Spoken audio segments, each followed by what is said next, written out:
Welcome back, Mr. J. Hey, Mr. It's catching on already. How are you doing, Mr. Riley? I know. I was telling Haley I need a nickname now because she's trying to get one to stick. Have you heard it? No. What is she going for? Haley Danger. Haley Danger. Henry Danger. It's kind of what I thought too, like stuff? The show. Yeah. But I'm like, I don't know, Haley. I don't know if that's gonna fit. I know you said Hales before, right? Yeah, Hales. Yeah. I don't know. I'm like, I don't think that one's gonna work. Can't force it. Nope. She's trying to. So sorry, Haley. Yeah.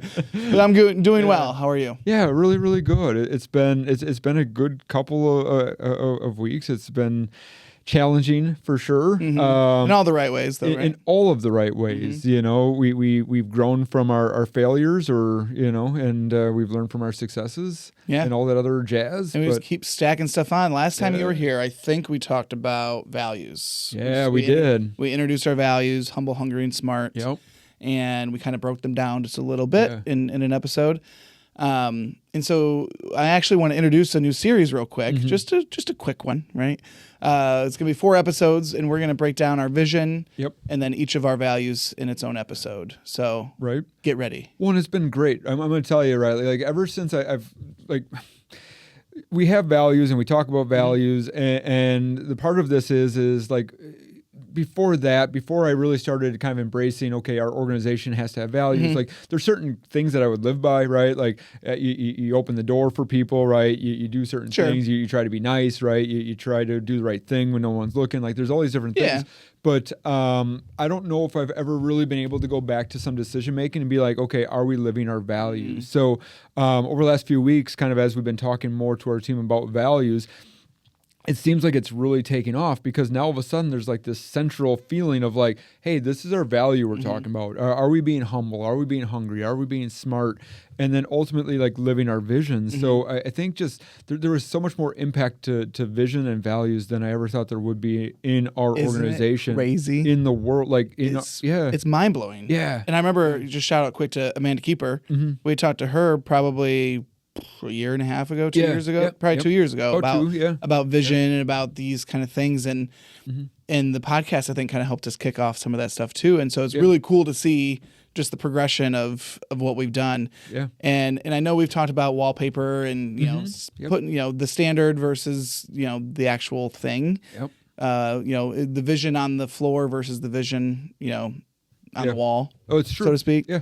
So, the question I think about is, if you were to cover up that vision, cover up that wallpaper, would people actually know the vision? Right. And I feel, and I think you feel this too, that's not the case today for us.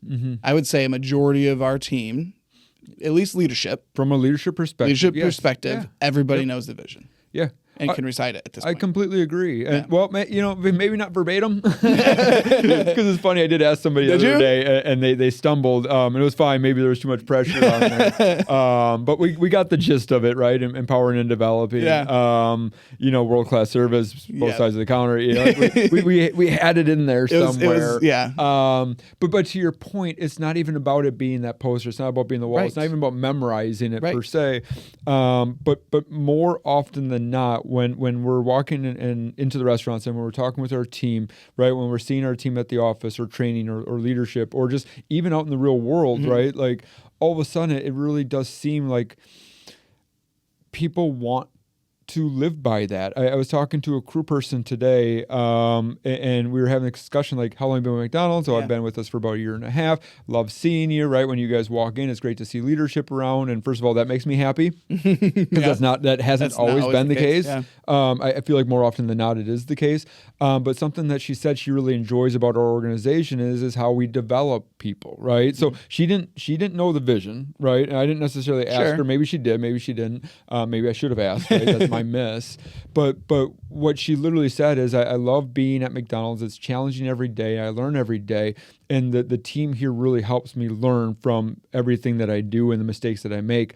So it's just a matter of, they may not know it, but you can feel it. Yeah, and I would agree. I think when you can feel it, it creates this onus of like, hey, I want to work there. I think that's kind of back to our North Star type conversation, right? Yep. Because now we can say, hey, look, people want to work for us because this is what we do. Yeah. And to your point in previous conversations, we've always done that. Mm-hmm. We've always developed people. We've always empowered people.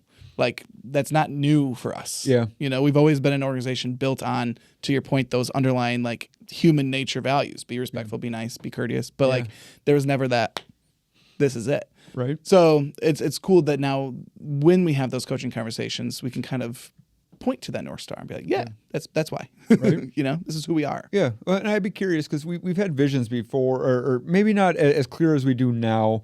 I remember you and I even debating like when we were first putting the vision together, right? And we were tweaking a word here, and does that word really matter? Yeah. And what does that look like? And you know, I think we got about as close to perfect as we wanted it, right? As an organization with your feedback and plenty of other feedback. Like, we had to cut it off. Like, okay, guys, like, it was getting a little long. We could debate this for hours or days or weeks. Or like we just like let's settle into this.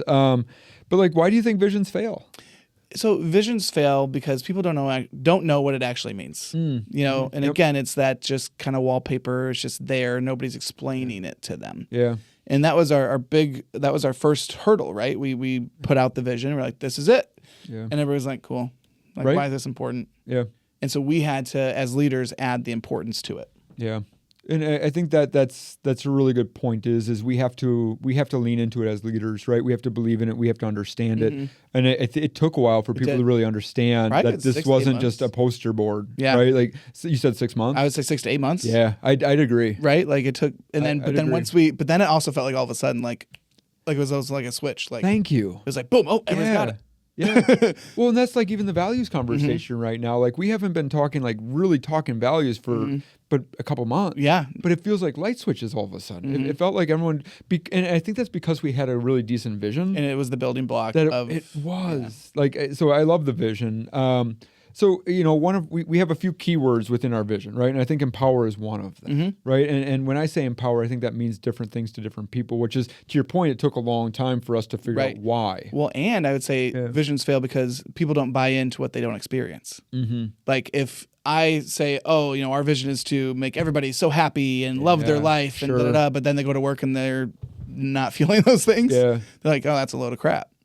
So I think part of it is that, again, with the leadership understanding it, and again, we do this stuff, but like, I think over that time, people are like, oh, they say what they mean. Yeah. They mean what they say. They're doing what they say they're doing. Yeah. And I think that's cool. And I think most of us want to do it, but it is a matter of doing, right? Even with empowering, right? Like giving people ownership.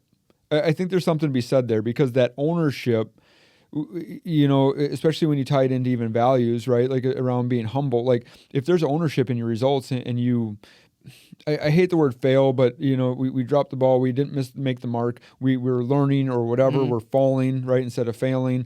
But it's really hard for people to own that, though, right? And you know, we've had leaders come in, or we've had people come and go, because I don't know if leadership is the right word for maybe this yet. Maybe they're on their leadership journey. Sure.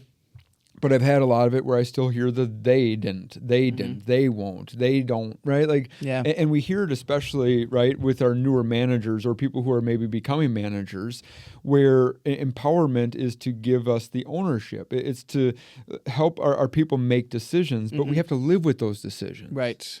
And we have to own those decisions. Well, a lot of it is giving them that, what am I trying to say? It's giving them that opportunity to learn, you know, and giving them that opportunity to make a decision that might mean failure or falling or whatever. But now all of a sudden they've learned from it. And I think a lot of it too is back to kind of delegation. Like, even to the crew level, you can that's the whole thing. You can empower them to make decisions and solve problems. Like, as a manager, you don't have to have your hand in every single cookie jar. You shouldn't, because then you can actually focus on the things that you need to be responsible for. Right. Let them solve some problems and make decisions. Yeah. Well, I know we were talking as we were kind of trying to look to put this episode together, like how do we go from just, you know, exploratory, you know, talk to just action, right? And I think when we talk about empowerment in this organization, it's the power to make decisions, the power to be creative. It's the power to, yes, we have to still work within our sandbox, so to speak, right? Like there's policies and procedures in place that we have to follow. But if we're operating within those, whether you're successful successful or not, right? We have to own that stuff, and we have to be able to learn from those things, and we have to be willing to take the feedback. Like, we have to empower our team just as much as we want to empower ourselves. Exactly. And to your point, I think the organization has wanted that, but now we have words that explain that, and we have people that own it, right? And I think there's a big difference now. Yeah. And what's really cool is the people who don't stand out like a sore thumb, right? Like the people who don't believe in our vision and the values, you can see it. You can see it more regularly, right? And it almost just like hits you right in the face. Even hiring too. Oh, hiring absolutely. Too, like having the values, having the vision. It's just like, oh, it's crystal clear. Who's remotely a good hire and who's definitely not. Yeah. You know? Yep. So... Yeah. And I think, asking people, a good best bet for leaders who are trying to empower their teams, like ask them, what do you think?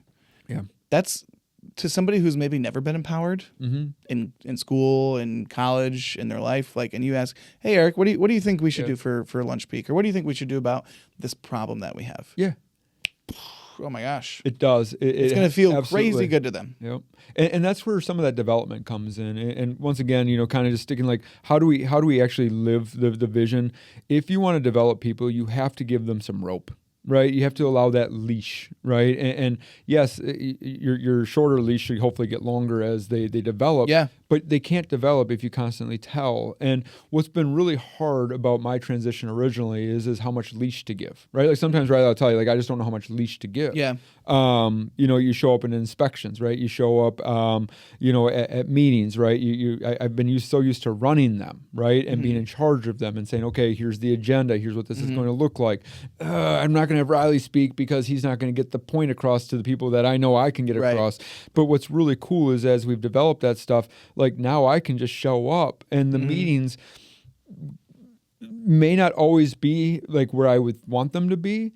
But if they're 80% as good or 90% are good, and I'm going to tell you, I walk into meetings that are 120% better than I ever could have done, right? So like that development piece does matter. And each time they're getting better at it. Yep, for sure. Maybe their first agenda sucks.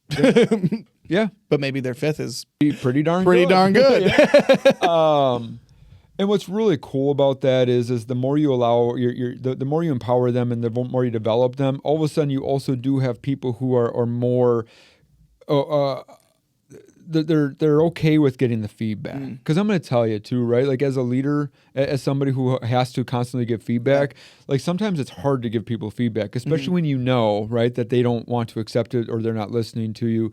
But what I think we've built in this organization by living our vision is people who want the feedback. Like they're not just like okay with it, like they want it. Ask for it, right? And I think as we develop our future leaders, more and more people want the feedback. I mean, how many leaders and managers have you worked with now over the last couple of years where you can see the growth within the team? You can see after class or during breaks, hey, would you mind sharing a little bit more about? And I think what's even cooler is some of the newer teams we've acquired, they hop on board and see our vision, how we run things, and they're like, heck yes. Right. And immediately they're like, give me feedback. They want to integrate with what we're doing. And I think that's awesome. Yeah. And it makes a world of difference. And I mean, even speaking, like as we talk about our vision, right, empowering and developing our team to deliver world-class service, well, what does world-class service look like? Especially at McDonald's. Yeah. Right? Yeah. What is world-class service at McDonald's? So that's a tough one. But we used to preach this a lot. And I think that's where some other people have better, I'd say maybe a better outlook from a guest perspective, like Chick-fil-A or maybe a Culver's or maybe like you name it for your quick, service casual or whatever, industry that this kind of can equate to. But the speed matters, but we have to anticipate guest needs. And we used to preach on that. We used to talk about that a lot more. You see somebody coming, you keep the door open for them, right? Like you bring out the tray for them. And now I get it. We have table service and stuff like that. But you see somebody coming up, hey, let's talk to them, right? Like let's introduce ourselves. Hey, I'm Eric. How can I help you? It's the experience. Yeah. And I think, McDonald's, like you said, speed, right? Like people come to us for fast, hot, fresh, great food. Right. So give them a great experience while you're at it. Yeah. What do you call the back cash folks? They're like a 5-second therapist. Yeah. Yeah. You can change somebody's day in 5 seconds. Man, it's so easy. But that's the world-class service. That's different, right? Like wearing a name tag so the customer knows you, right? Like, hey, because I've had so many customers come up to me like, oh man, they're really good. Like, and they don't know who you are, right? Because maybe don't wear their name tag. Oh, I see the manager at night. They're super awesome. They're super, and they maybe can't name their name. Yeah. Right. But customers want to be able to give feedback too, right? Like they want to be able to share with good me. Feedback. We were at Elkhorn yesterday, and I had 3 different customers come to me and say just how great the service was and how great the team was. And I know that we have restaurants that get a little bit of flack, and that's one of them, right? That has some opportunity as we see it. But what's funny is the general manager is so hard on herself, but yet when you talk to the customers, they're like, oh man, it's going like it's great, it's getting there, like we love it. Kind of back to the development part too. Is look for the strengths and the wins. Yep. Like look for the wins, not the negatives, because that's going to just continually help us empower and develop all of our leaders. Yep. That's awesome. It is. Customers from a world-class service standpoint, right? Like, would you want your family to eat there, right? Would you come back? Would you recommend it to friends? Would you, like, what makes you recommend other places? And then how do we make that shine every day? Right? Those little touches matter. Those little experiences matter. We might be the only person they talk to all day. And every customer has a story. Every employee has a story, right? And treating them like an individual rather than because we serve a ton of burgers and fries, right? They're not just a roster number, and they're not just a guest count. They're guests. They're guests. Yeah. So world-class service, I know that we got to keep working towards that. And as we kind of build the team, we are definitely providing more and more of that. Absolutely. And behind the counter, world-class service too, right? Because it's on both sides of the counter. Yep. We're, again, not that we haven't done this before, but, we're opening up more conversations. We're communicating. We're helping out. All these interviews that we're doing too for our new location, which is super exciting. Right. Everybody's like, I like McDonald's because of teamwork. I like, the family vibe, like the cultures of the restaurants. Like people like that stuff. And so the more we lean into that with this world-class service on both sides of the counter, like the better it's going to be. Well, I think that's something too that we want to continue doing better. Like we want to be the employer of choice. Yeah. Right. So I know that we're going to look at this differently, and we're going to look at engagement differently. And I know, Riley, you've been super instrumental lately of what we've been looking to do. But we know that our teams want to work for us, right? Like we have lower turnover than ever, right? Oh, yeah. We have better leaders than ever. We have better metrics than we've ever had. So I know that we're on the right track, but now how do we engage our team so that way they feel like, hey, they're proud to work for McDonald's. They're proud to work for the Bucciferro family. They're proud to put on the uniform and the name tag, right? Like that's that. How do we do that, right? And how do we engage our team so that the way they do want to deliver world-class service? Because here's the other part. I know in the future, right, that we got to keep leaning into this, but with the everyone has a story, right? Like, how do we have those conversations?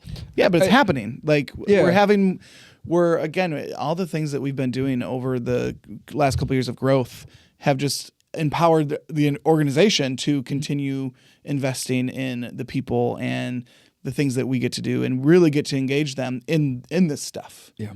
At a much larger scale than we've been able to in the past. Yeah. And I do believe that as we have more engaged employees, right, and team members and people who want to stay with us, like I want to make sure that we are more part of the community than we've ever been. Which is awesome because we're like we are a part of the community. Yeah. Yep. Very much so. And so it's awesome that, and again, back to our vision, we're empowering, developing ourselves to hit that mark and keep growing. And I don't want to get ahead of myself, but we're being hungry, right? That's one of our values. And you can definitely see that in the trajectory. Yep. Well, and if we're, as far as the values go, like, let's be humble enough to know that, I mean, we're a small town right now. Did you and I talk about that? Yeah, we did. We have over 2,000 employees, right? And I mean, I think I grew up in a town that of like 800. Yeah. Right. So like literally we have a small town, and imagine how much power we have behind that with our people to make a difference in people's lives. Yeah. Right. Like, how mind-boggling is that? And not just the teams that we serve, but the guests that they serve. Exactly the point. It goes. Yep. Yeah, for sure. So I think just as we continue to live our vision, as we continue to talk our vision, it's not just the poster, right? Like we can pinpoint, you can now go to restaurants, you can go to team members, you can go to our staff, you can look at people and say, okay, what have you done to deliver world-class service today? What have you done to empower somebody today? What have you done to develop somebody today? And more and more, we're starting to get real answers. Right? Yeah. Like you're starting to see it more and more. We're starting to see our crew be able to do crew things. We're starting to see them be able to do and execute at a high level more often and more often and more often. And let's face it, we still make mistakes. Sure. But I also think because of who we are and what we're trying to do, we're okay with people making mistakes because we're going to learn from those things. So this vision to me is much more than a vision. It's becoming a reality. Life. Sure. It is. It's the ketchup in our veins. Yeah. Awesome. Well, this is part 1 of a 4-part series here. We're kicking off with our vision, which is, ready, Eric? To empower and develop our team to deliver world-class service on both sides of the counter. See, we got it down. That's not me. And I'm not cheating. No, there's no posters in here. Because it's not a poster. It's what not we a do. poster. It's what we do. Yeah. And then catch us the next couple weeks. We're going to talk about humble, hungry, and smart, our values. So. Super excited about values. Yeah. Awesome. Thanks, Riley. Listen, learn, lead. We'll see ya. Thanks for joining us on Buns, Burgers, and Big Ideas. We hope today's episode inspired fresh ideas for your leadership journey. Be sure to subscribe so you never miss an episode, and keep learning with us as we continue to explore leadership in the QSR world. Until next time, take care and lead well.